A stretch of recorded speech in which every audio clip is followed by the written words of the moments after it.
দর্শক, রাজধানীতে জ্বালানি সংগ্রহ করতে আজও ফিলিং স্টেশনে ভিড় করছেন যানবাহন চালকরা। এ নিয়ে সবশেষ পরিস্থিতি জানাতে সরাসরি যুক্ত হচ্ছেন সহকর্মী তন্দ্রা তারুণ্য। তন্দ্রা, ফিলিং স্টেশনে জ্বালানি তেলের কেমন দেখছেন সরবরাহ, আর চালকরা কি বলছে? শেফালি, ধন্যবাদ আপনাকে। আমি এখন এই মুহূর্তে যে ফিলিং স্টেশনে আছি, যদি আমি আপনাকে এই জায়গার চিত্র তুলে ধরি তাহলে বলতেই হবে যে আসলে সকাল থেকে আমি দেখতে পাচ্ছি যে এখানে কিন্তু জ্বালানি তেলের যে একটা সংকট সেটি কিন্তু আসলে দৃশ্যমান। সকাল থেকে আমরা দেখেছি এখানে যারা আসলে সিরিয়াল ধরে এসেছে, যারা জ্বালানি তেল নিতে এসেছে, তারা অকটেন নিতে এসে তারা পেট্রোল তাদেরকে নিতে হচ্ছে এবং ঘন্টার পর ঘন্টা দাঁড়িয়ে থেকে তারা মাত্র 200 টাকার তেল কিন্তু তারা পাচ্ছেন। এবং অন্যদিকে এখানে নানা ধরনের মত দ্বিমতেরও ব্যাপার রয়েছে, নানা ধরনের বিশৃঙ্খলা আমরা দেখছি সকাল থেকে হচ্ছে। এই পাম্পে অনেক গাড়ি রয়েছে যেগুলো সরকারি গাড়ি বলে তারা সরকারি গাড়িগুলোতে তারা অকটেন দিচ্ছে, কিন্তু এদিকে সাধারণ জনগণদের তারা বলছেন যে আসলে অকটেন শেষ হয়ে গিয়েছে। তো এই যে তাদের যে কথার মতভেদ এবং তারতম্য, সেখান থেকে কিন্তু আসলে যারা সাধারণ জনগণ যারা রয়েছেন তারা কিন্তু আসলে এই ব্যাপারটি নিয়ে আসলে তারা আমরা দেখেছি সকাল থেকে তারা নানাভাবে প্রতিবাদও করেছেন। এবং অনেকেই আবার এটাও বলছেন যে আসলে যদি এই পাম্পে সরকারি মানুষদেরকে বেশি তেল দেওয়া হয়, সেক্ষেত্রে আসলে শুধুমাত্র সরকারি মানুষদেরই তেল দেওয়া হোক, সেখানে সাধারণ জনগণকে কেন তেল দেওয়া হচ্ছে। আমরা একটু জানতে চাইবো একজনের সাথে। ভাইয়া, একটু যদি কথা বলি আপনার সাথে, যে সকাল থেকে দেখছি এখানে বিশৃঙ্খলা সৃষ্টি হচ্ছে, সরকারি গাড়িতে কেন তেল দেওয়া হচ্ছে সাধারণ জনগণের ব্যাপারটি নিয়ে আপনি আসলে ব্যাপারে কি বলবেন এবং কতক্ষণ ধরে আসলে লাইনে দাঁড়িয়ে আছেন?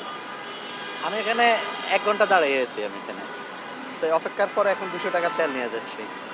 এই যে সকাল থেকে দেখছি যে আপনারা ওই পাশে গাড়িতে তেল দিচ্ছে, এই পাশে সাধারণ জনগণের ভোগান্তি, এই ব্যাপারটি আসলে কিভাবে দেখছেন? এই ব্যাপারে ওই দিক দিয়ে দিচ্ছে সরকারি লোকগুলো দিচ্ছে আলাদাভাবে, আর বেসরকারি লোকদেরকে আলাদাভাবে দিচ্ছে। তো নিয়ম হলো পাম্পে সবাইকে সমান্তরালভাবে দেওয়ার দরকার ছিল এটা। তো তাহলে আমরা তো এখানে ভোগান্তি হচ্ছি না। আমরা সরকার বলছে তেলের কোনো সমস্যা নাই, এখন আমরা তো পাম্পে আসি তাহলে সমস্যা দেখতে পারতেছি এর উপরে অক্টেনও কি পাচ্ছেন নাকি না? না। অক্টোল তেমন বেশি পাচ্ছি না। ধন্যবাদ আপনাকে। যেমনটা বলছিলেন যে আসলে এই যে তারতম্যের যে ব্যাপারটি, সেটি আসলে কিন্তু সাধারণ জনগণকে আরও বেশি ভোগান্তির মধ্যে ফেলছে এবং এ নিয়ে কিন্তু তাদের মধ্যে যে মতভেদ সেটিও কিন্তু সৃষ্টি হচ্ছে। এবং একটু জানিয়ে রাখি যে যদিও এই মাস থেকে অর্থাৎ এপ্রিলের 1 তারিখ থেকে কিন্তু অনেকবারই এমন কথা হচ্ছিল যে জ্বালানি তেলের দাম বাড়বে কিনা, তবে সেই সংশয়ও কিন্তু কেটে গিয়েছে এবং জ্বালানি তেলের দামও কিন্তু এই মাসের জন্য কিন্তু সেই আগের মতনই রয়েছে। এটি নিয়ে স্বস্তি থাকলেও আসলে কবে স্বাভাবিকভাবে তারা আসলে জ্বালানি তেল সংগ্রহ করতে পারবে, নিতে পারবে, সেই সংশয়ের মধ্যে দিয়ে কিন্তু তারা যাচ্ছেন, এমনটাই বলছেন সাধারণ জনগণেরা। সেফলে এই ছিল আমার কাছে রাজারবাগ ফিলিং স্টেশন থেকে সর্বশেষ। ধন্যবাদ তন্দ্রা। দর্শক, রাজধানীর ফিলিং স্টেশন ঘুরে জ্বালানি সংকট সম্পর্কে জানাচ্ছিলেন সহকর্মী তন্দ্রা তারুণ্য। মধ্যপ্রাচ্যের যুদ্ধ পরিস্থিতির নেতিবাচক প্রভাবে দেশের বিভিন্ন এলাকায় এখনো চলমান তীব্র জ্বালানি সংকট। এ নিয়ে বিস্তারিত জানাতে মেহেরপুর থেকে সরাসরি যুক্ত হচ্ছেন আক্তারুজ্জামান। আক্তার, ভোক্তারা কি বলছেন জানাবেন বিস্তারিত। শেফালি, মেহেরপুরের যে তেল সংকট, সেই তেল সংকট নিয়ে অনেকগুলি কিন্তু বিচ্ছিন্ন ঘটনা ঘটেছে। বিশেষ করে যারা বাইকার রয়েছেন তাদের মধ্যে কিন্তু বেশ কয়েক দফায় কিন্তু হামলা সংঘর্ষের ঘটনা ঘটেছে। আমরা গত কয়েকদিন আগেও কিন্তু দেখেছি যে পুলিশের ওপর একটি হামলার ঘটনা ঘটেছে তেলনিয়াকে কেন্দ্র করে। তো মেহেরপুরের যে তেলের যে সংকট, সরকারিভাবে আসলে তেলের মজুত রয়েছে বা তেলের কোনো সংকট নেই বললে কিন্তু মাঠ পর্যায়ের তার চিত্র কিন্তু আলাদা। আমরা দেখেছি যে পাম্পে বিশেষ করে মেহেরপুরে 17টি তেল পাম্প রয়েছে, তার মধ্যে 16টি তেল পাম্প চালু রয়েছে। তবে একযোগে কিন্তু এই 16টি তেল পাম্পে কিন্তু তেল সরবরাহ করা হচ্ছে না, দু একটি তেল পাম্পে তেল সরবরাহ করা হচ্ছে। যে কারণে যখনই মানুষ যারা বিশেষ করে যাদের তেলের প্রয়োজন তারা যখন শুনতে পাচ্ছেন যে এই ফিলিং স্টেশনের তেল সরবরাহ করা হবে, তখন থেকে কিন্তু রাত 2টা থেকে 3টা এবং সন্ধ্যা রাত থেকে কিন্তু তারা দীর্ঘ লাইনে দাঁড়িয়েছেন। আমরা আছি এখন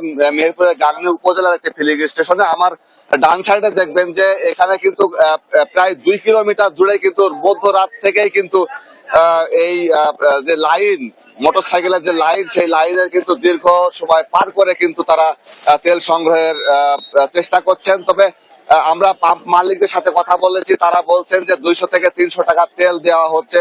আর যারা বাইকার রয়েছেন বা যারা তেল গ্রহীতা রয়েছেন তারা বলছেন যে এই সীমিত টাকার তেল দেওয়ার কারণে কিন্তু তাদের মোটর সাইকেল বা পরিবহন চালানো সমস্যা হচ্ছে।